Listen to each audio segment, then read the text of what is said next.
ខ្ញុំភៀវសេរោមគេរួមស្នេហាម៉ាស់អងបាក់សាចចាចំអងគ្រាន់តែបងប្អូនបានឮបទចម្រៀងពីខាងដើមបន្តិចនេះបងប្អូនអាចសន្និដ្ឋានថាបទនោះគឺមានចំណងជើងដូចម្ដេចក៏ប៉ុន្តែបើសិនជាបងប្អូនមួយចំនួនដែលដឹងហើយអត់ដឹងថាប្រវត្តិនៃបទនោះប្រសូតចេញពីស្នាដៃរបស់កាវីអ្នកនិពន្ធរូបណានោះទេហើយបទនេះទៀតសោតក៏អត់ដឹងថាហេតុអ្វីបានជាអ្នកនិពន្ធតាក់តែងនៅបទចម្រៀងនេះឡើងមកដែរថាប្រវត្តិនៃបទលំអិតមួយនេះអញ្ចឹងដើម្បីចង់ដឹងកាន់តែច្បាស់ពីប្រវត្តិ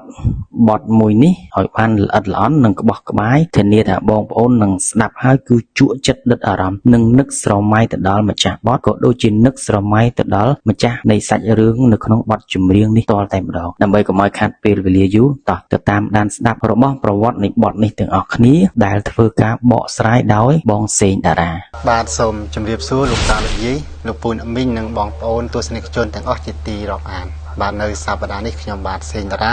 មានវត្តមានជាថ្មីទៀតហើយក៏មានបទចម្រៀងពីរោះដើម្បីលើកមកបកស្រាយជូនអ្នកទាំងអស់គ្នាដែលជាអ្នកស្រឡាញ់វិស័យតន្ត្រីចំណាំដើមផងដែរបាទនៅថ្ងៃនេះខ្ញុំបានលើកយកនៅចម្រៀងដ៏ពីរោះមួយបទទៀតមកបង្ហាញជូនលោកតាលោកយាយក៏ដូចជាបងប្អូនទាំងអស់ដែលស្រឡាញ់ចម្រៀងចំណាំដើមផងដែរបទនេះមានចំណងជើងថាខ្មាស់អស់បាក់សាហេតុអ្វីបានអ្នកនិពន្ធសរសេរបទនេះឲ្យដាក់ចំណងជើងអញ្ចឹងបាទនេះជាកម្រងរឿងពិតមួយបាទរបស់អ្នកនិពន្ធយើងដ៏ល្បីល្បាញមួយរូបកាលពីចំណងនោះគឺកវីម្ចាស់ស្ទឹងសង្កែគង់ប៊ុនឈឿនបាទហើយបទនេះគឺកើតឡើងកាលនៅយុវវ័យណាកាលហ្នឹងគាត់នៅរៀននៅឡើយបាទគាត់នៅជាមួយម្ដាយគាត់កាលហ្នឹងឪពុកគាត់បានស្លាប់ទៅហើយហើយមុននឹងនិយាយប្រវត្តិនេះនិយាយពីរឿងរបស់លោកគង់ប៊ុនឈឿនបន្តិចបានមួយជីវិតរបស់អ្នកនិពន្ធគង់ប៊ុនឈឿនគឺគាត់ក្រតាំងពីកើតរហូតដល់ថ្ងៃនេះនៅតែក្រគាត់កើតមកគឺនៅផ្ទះជួលគេរហូតបាទជួនកាលនៅលើទូកជួនកាលនៅវត្តជួនកាលទៅសុំផ្ទះគេនៅណាគាត់ក្រហើយលោកគង់ប៊ុនឈឿនគាត់កើតនៅភូមិចំការសំរោងនៃខេត្តបាត់ដំបងណាសូមបញ្ជាក់តិចបងប្អូនអ្នកគ្នាអ្វីដែលបងសេងតារាគាត់បានបកស្រាយនេះគឺយោងទៅតាមឯកសារយោងទៅតាមបទសម្ភាសន៍ផ្សេងដែលគាត់បានហើយទើបគាត់អាចហ៊ានមកបកស្រាយតែមានភស្តុតាងច្បាស់លាស់អញ្ចឹងហើយពីអ្វីដែលគាត់បកស្រាយនេះគឺផ្អែកទៅលើតថភាពជាក់ស្ដែងនៅក្នុងសង្គមក៏ដូចជាតថភាពជាក់ស្ដែងជីវភាពពិតជាក់ស្ដែងនៅសម័យកាលនោះដែរតងគឺម្ដាយគាត់តែងតែទៅបេះបន្លែផ្លែឈើស្លឹកឈើនេះយកទៅលក់ឲ្យផ្សារដើម្បីចិញ្ចឹមគាត់ក៏ប៉ុន្តែទោះបីគាត់នៅរៀនក៏ដោយក៏គាត់ឆ្លៀតពេលថ្ងៃពហុនិងថ្ងៃអាទិត្យណាគឺមានថ្ងៃពលកម្មសម្រាប់ពលកម្មថ្ងៃសម្រាប់ការសិក្សាគាត់តែងតែជួយបេះបន្លែដូចជារែកពុនបន្លែហ្នឹងដាក់រមាក់ដាក់អីហ្នឹងជួយម្ដាយគាត់ទៅលក់នៅឯផ្សារហើយគាត់បន្ថែមថាផ្លូវដែលគាត់តែងតែរែកបន្លែទៅដាក់រមាក់ក៏ដូចជាផ្លូវដែលគាត់ដើរទៅរៀនរាល់ថ្ងៃពីផ្ទះគាត់នៅភូមិចំការសំរោងទៅរៀនហ្នឹងគឺនៅជាប់ផ្ទះកូនស្រីគេម្នាក់ដែលគាត់បានស្រឡាញ់លួចស្រឡាញ់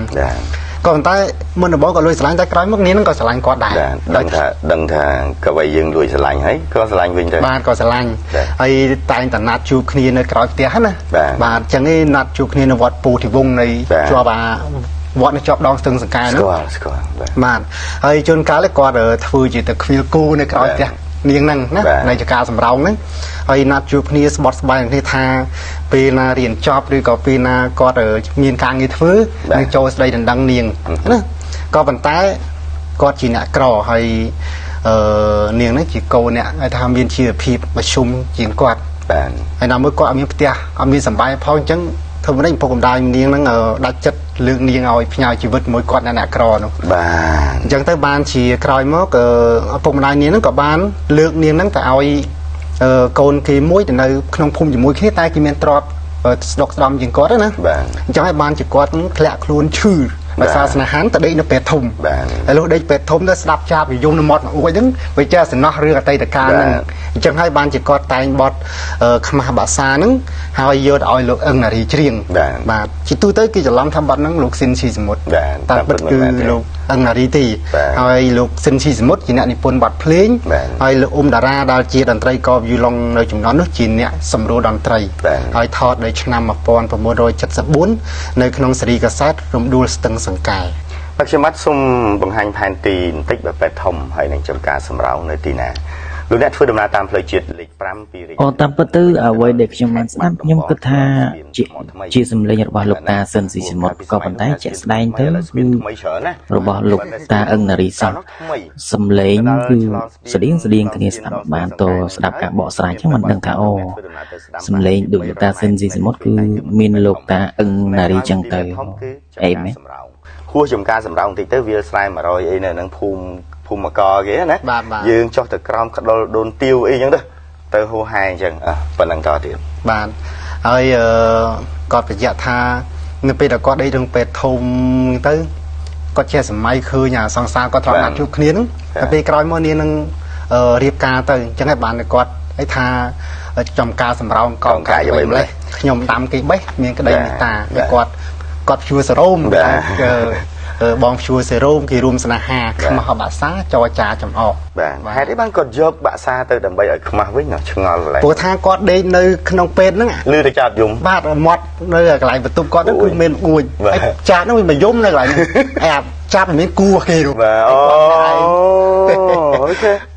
ទទួលយកបានបាទធម្មតាចាពូកសម្បូរគេមានគូមួយបាទគេមានគូឲ្យគាត់ម្នាក់ឯងហើយសង្សារនោះក៏រៀបការចោលទៅចឹងវាខ្មាស់ហើយបាក់សាបាក់សីសូម្បីតែគេជាសត្វតែគេមានគូខុសពីគាត់តែជាមនុស្សណាសំសត្វណាខ្ញុំតាមគេបេះមានក្តីមេត្តាអូយពាក្យគាត់ប្រើល្អណាស់អូនស្ម័គ្របងស្មោះតែទាស់ចាស់បាទហើយបទនេះក្រៅពីសម្លេងដ៏ពិរោះរបស់លោកអឹងនារីនៅមានសម្លេងខ្លុយរបស់លោកអែលវណ្ណាផ្លុំប្រគុំនាំមកណាបាទលោកអែលវណ្ណាក៏ប្រាប់ខ្ញុំដែរថាពេលហ្នឹងលោកអ៊ុំតារាហៅគាត់ទៅផ្លុំខ្លុយបាទលោកអ៊ុំតារាជាអ្នកគប់យូឡុងលោកអែលប៊ូណាជាអ្នកផ្លុំខ្លុយបាទផ្លុំខ្លុយបទហ្នឹងយើងស្ដាប់ទៅគឺឮសម្លេងខ្លុយរបស់លោកអែលប៊ូណាច្បាស់តែម្ដងបាទថានៅពេលនេះលោកអ្នកប្រហែលជាអាចធ្វើការវិភាគនិងបែងចែកដាច់ព្រោះថាមានបងប្អូនអ្នកស្ដាប់យើងមួយចំនួនទាំងចាស់ទាំងក្មេងមានការយល់ច្រឡំថាសម្លេងលោកអឹងនារីហើយនិងលោកអ៊ំស៊ិនសមុទ្រហ្នឹងស្តៀងគ្នាបាទថាមិនមែនជាសម្លេងរបស់លោកពូអឹងនារីទេថាជាសម្លេងរបស់លោកអ៊ំស៊ិនសមុទ្រវិញបាទឥឡូវនេះច្បាស់ហើយមិនចឹងបាទច្បាស់បាទខ្ញុំជឿជាក់ថាលោកតាលោកយាយលោកពូណាមីងកន្លងទៅពិសេសកូនខ្មែរយើងចំនួនក្រោយណាច្រឡំទាំងអស់គ្នាថាបទខ្មាស់បាក់សាហ្នឹងគឺជាសម្លេងរបស់លោកស៊ីនស៊ីសមុទ្រតាមពិតគឺលោកអឹងនារីទីខ្ញុំចែកមិនដាច់នៅបទមួយបងប្រុសនិយាយតាមត្រង់ស្នេហ៍ស្រីអូប៊ុនបាទខ្ញុំប្រកែកជាមួយគេថាសម្លេងលោកអ៊ំស៊ុនសមុទ្រគេថាមិនមែនទេសម្លេងលោកពូអឹងនារីមែនអត់មិនមែនទេរបស់លោកស៊ីនស៊ីសមុទ្រទេបាទបាទហើយតាមរយៈខ្មាស់ភាសានឹងដែរខ្ញុំសូមបញ្ជាក់បន្ថែមថានៅក្នុងសភៅកំណាព្យស្នេហ៍មាសលោកគង់មិនឈឿនក៏ដាក់ចំណងជើងថាសម្លេងចាប្រាប់ស្នេហ៍ចាស់បាទក៏ប៉ុន្តែហើយមួយទៀតគាត់ថាបទហ្នឹងថតនិពន្ធនៅឆ្នាំ72តែបទហ្នឹងដល់ពេលថតជាផ្លូវការគឺឆ្នាំ74ហើយលោកអ៊ុំតារាជាអ្នកសម្រួលតន្ត្រីលោកស៊ីនស៊ីសមុទ្រជាអ្នកនិពន្ធបទភ្លេងហើយលោកអឹងនារីជាអ្នកច្រៀងហើយលោកគង់មិនឈឿនជាអ្នកនិពន្ធបាទជាម្ចាស់រឿងគឺលោកគង់មិនឈឿននឹងឯងអញ្ចឹងបទនោះមាន4នាក់គង់មិនឈឿននិពន្ធបទម្ចាស់សាច់រឿងបាទទំនុកច្រៀងលោកស៊ីនស៊ីសមុទ្រនិពន្ធបទភ្លេងលោកអ៊ុំតារាជាអ្នកសម្រួលតន្ត្រីលោកអឹងនារីជាអ្នកច្រៀង4នាក់មួយទៀតលោកអែលវណ្ណាជាអ្នកផ្លុំខ្លុយឡើង5បាទឡើង5មិនសិតតែជាតន្ត្រីកហើយអ្នកនិពន្ធល្បីប្រគុំបទហ្នឹងហើយសូមបញ្ជាក់ផងដែរបើសិនជាអ្នកទាំងអស់គ្នាលោកពូនអាមីងដែលចង់ដឹងអំពីប្រវត្តិរឿងរ៉ាវផ្សេងរបស់លោកគង់មិនឈឿនគេបានសរសេររួចហើយនៅក្នុងសភៅមាសស្រោបនគរទី4នេះបាទលោកគង់មិនឈឿនលោកអែលវណ្ណាហើយលោកហេងហូវេងចុងក្រោយនេះខ្ញុំបាទសេងតារាក៏សូមលំអោនកាយគោរពផ្ញើជូនបទចម្រៀងដ៏សែនពិរោះនៃបទនេះជូនទៅដល់លោកអ៊ំគង់មិនឈឿនផងដែរដែលសប្តាហ៍លោកអ៊ំនៅមានជីវិតនៅឡើយទេនៅប្រទេសណ័រវេជាមួយនឹងភរិយាក៏ដូចជាកូនហើយសូមផ្ញើជូនលោកអែលបណ្ណាផងដែលជាអ្នកផ្លុំខ្លុយយ៉ាងពិរោះនៅក្នុងបទខ្មាស់បាសានេះហើយផ្ញើជូនទៅដល់លោកអ៊ុំតារាដែលជាអ្នកសម្រួលតន្ត្រីដ៏មានថ្វីដៃនៃបទខ្មាស់បាសាហើយក៏សូមឧទ្ទិសផ្ញើជូនទៅដល់វិញ្ញាណក្ខន្ធរបស់លោកស៊ីនស៊ីសមុទ្រផងដែលជាអ្នកនិពន្ធបទភ្លេងរួមនឹងវិញ្ញាណក្ខន្ធរបស់លោកអឹងនារីដែលជាអ្នកបកស្រាយយ៉ាងពិរោះនៅក្នុងបទនេះហើយបន្សល់ទុកនៅស្នាមស្នេហ៍អនុស្សាវរីយ៍ដ៏សែនសំណោះរបស់លោកគង់មិនឈឿនរហូតមកដល់បច្ចុប្បន្ននេះបាទអូខេបងប្អូនអរគ្នាសង្ឃឹមថាវីដេអូមួយនេះដែលជាចំណងដៃថ្មីនិងអ្វីដែលប្លែកទៅកាន់អ្នកស្ដាប់ទាំងអស់គ្នាពីប្រវត្តិបទខ្មាស់អកបាសា